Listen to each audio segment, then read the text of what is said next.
മഹാനായ ജനതയ്ക്ക് ദൈവം നൽകിയ ആത്മീയ ആചാര്യൻ ദൈവദാസൻ മാക്കീൽ പിതാവിന്റെ ജീവിതത്തിലേക്ക്.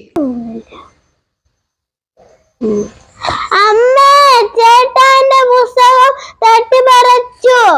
എനിക്കും വേണം പുസ്തകം. വഴക്കുണ്ടാക്കാതെ ഞാൻ 2 പേർക്കും പുസ്തകം വാങ്ങിയിട്ടുണ്ട്. ഇതാണ് ക്രിസ്തീയ വേദോപദേശ സംശയം. നമ്മുടെ മാക്കീൽ പിതാവ് എഴുതിയതാണ്. മാക്കീൽ പിതാവ് അത്രയ്ക്ക് മിടുക്കനാണോ അമ്മേ? പിന്നെ അതുകൊണ്ടല്ലേ പുത്തൻപള്ളി റെട്രച്ചൻ സുറിയാനിയും ലത്തീനും പഠിച്ച തന്റെ അരുമ ശിഷ്യൻ മാക്കീൽ ഷമ്മാശനെ സുറിയാനി മൽപ്പാനായി നിയമിച്ചത്. ലാറ്റിനും ഇംഗ്ലീഷും നന്നായി അറിയാവുന്ന ഒരു മലയാളി വൈദികനെ സെക്രട്ടറിയായി നിയമിക്കണം. അതിന് പറ്റിയത് മാക്കീൽ അച്ഛൻ തന്നെ. സുറിയാനിക്കാർക്ക് വേണ്ടി മത്തായച്ച കാര്യമായി വല്ലതും ചെയ്യണമേ. ഇതിനോടകം എത്ര നിവേദനങ്ങൾ ഞാൻ റോമിലേക്ക് എഴുതിയെന്നോ. അങ്ങനെ സുറിയാനിക്കാർക്ക് വേണ്ടി മാത്രം 2 വികാരിയാത്തുകൾ സ്ഥാപിച്ചു. കോട്ടയം വികാരി അപ്പസ്തോലിക്കായ ലവീനി മെത്രാൻ ജ്ഞാനായക്കാർക്ക് വേണ്ടി മാത്രമുള്ള വികാരി ജനറലായി മാക്കീൽ അച്ഛനെ നിയമിച്ചു. അങ്ങ് എനിക്ക് എഴുതിയ മംഗളപത്രത്തിൽ തെക്കുമ്പോൾ സമുദായത്തിൽപ്പെട്ട സ്ത്രീകൾക്കായി ഒരു സന്യാസ ഭവനവും സ്കൂളും സ്ഥാപിക്കണമെന്ന ആഗ്രഹം രേഖപ്പെടുത്തിയിരിക്കുന്നത് എന്റെ ശ്രദ്ധയിൽപ്പെട്ടു. അതിനുള്ള അനുവാദം ഞാൻ ജർണാളച്ചന് നൽകുന്നു. അത് ഈശോയുടെ ജീവിതത്തിന്റെ പ്രതിഷ്ഠിതമായ വിശുദ്ധാശ സമൂഹം തന്നെ ആകട്ടെ. 1896 ഒക്ടോബർ 25 കാണ്ടിയിൽ വെച്ച് മാക്കീൽ അച്ഛൻ മെത്രാനായി. ആ ദിവസങ്ങളിൽ ചങ്ങനാശ്ശേരി ചന്തക്കടവിൽ വലിയ പ്രതിഷേധങ്ങളും വെല്ലുവിളികളും നടന്നു. മാക്കീൽ അച്ഛൻ മെത്രാനായി വന്നാൽ ഞങ്ങൾ സ്വീകരിക്കുകയില്ല, നമ്മൾ പൂട്ടിക്കും.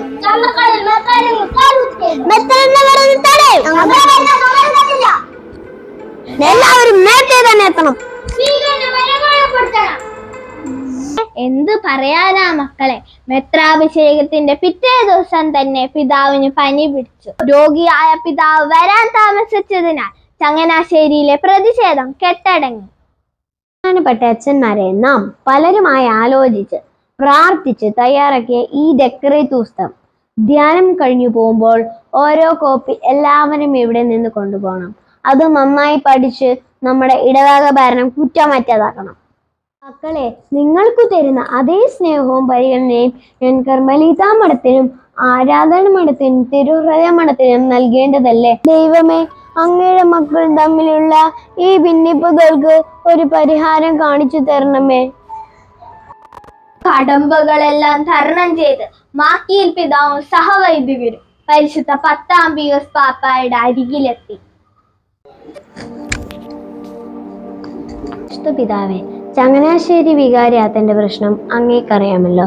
ക്നാനായ സമുദായത്തിന് സ്വന്തമായ ഒരു രൂപതയും മെത്രാനും ചങ്ങനാശ്ശേരിക്ക് ആ മസ്ജിദിൽ നിന്ന് തന്നെ ഒരു മെത്രാനുമായാൽ പ്രശ്നം പരിഹരിക്കാമെന്ന് എനിക്ക് തോന്നുന്നു. പിതാവേ, ഞങ്ങളുടെ നിവേദനം. താങ്കൾക്ക് നന്മയായിട്ടുള്ളതെല്ലാം നൽകുന്നതിന് ദൈവം തീർച്ചയായും അനുഗ്രഹിക്കും. താങ്കൾ സന്തോഷത്തോടെ തിരിച്ചു പോവുകയും ചെയ്യും.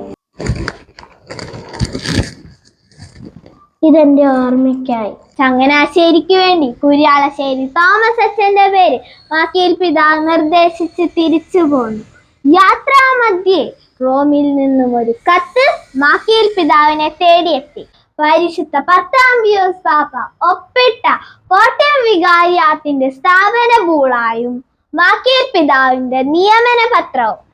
15 വർഷം ചങ്ങനാശ്ശേരി ഭരിച്ച മാക്കീൽ പിതാവിന് തന്റെ ജ്ഞാനായ മക്കളെ വെറും 3 വർഷം മാത്രമേ സേവിക്കാൻ കഴിഞ്ഞു. 1914 ജനുവരി 26 കണ്ണുകൾ അടഞ്ഞു. ആ ദിവസം ചരിത്രമായി മാറി. ജനിച്ചാലൊരിക്കൽ മരിക്കണം.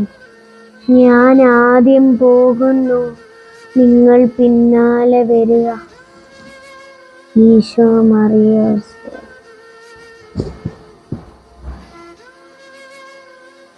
അപ്പോൾ 41 ഇടയലേഖനങ്ങളും മാക്കീൽ പിതാവിന്റെ സംഭാവനകളാണല്ലേ അമ്മേ? നമുക്ക് മറക്കാൻ പറ്റാത്ത മറ്റു പല സംഭാവനകളും പിതാവ് നമുക്ക് തന്നിട്ടുണ്ട്.